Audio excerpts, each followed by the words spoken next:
yun guys, pupunta kami ng ng Caldera Hospital para dadalawin yung kaibigan ko. Tsaka tirang ko siya ng masustansyang pagkain para lumakas siya. Yan. So, samahan ako ng aking mahal para mag-drive siya. Chris ni kay Ate Jane. Toyo. Ano niya toyo? Oo, toyo daw. Chris niya yan. Ito yung dadalhin natin kay Ate Jane. Ito, free sugar naman to, kaya okay lang sa kanya. Sa sobrang init. Init na, no?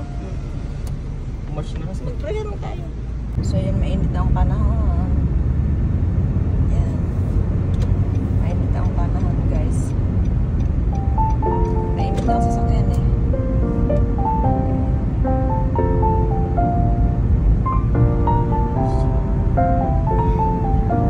Diyan yung Caldera Hospital.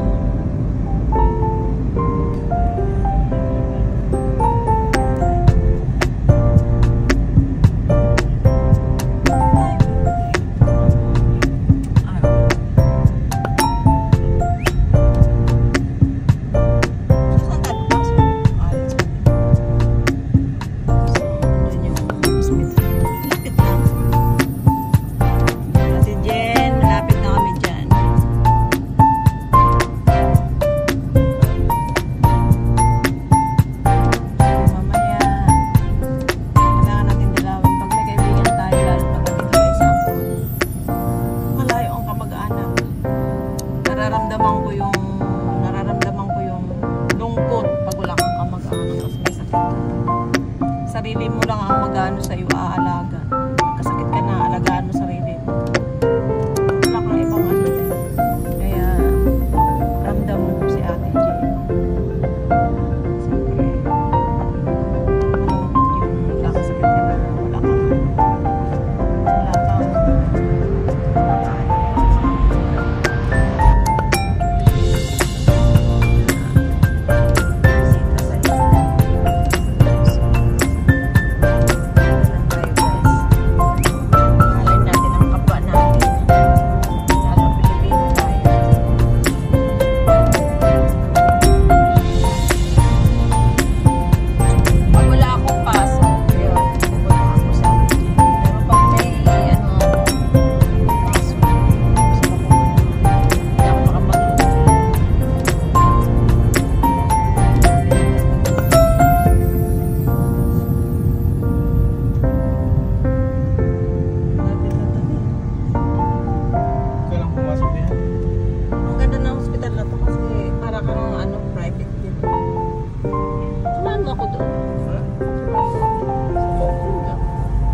Yung mid-space talaga, as in, ano lang, bigla talaga, walang ano, tapos At least all in. Parang hanapan kita ng ibang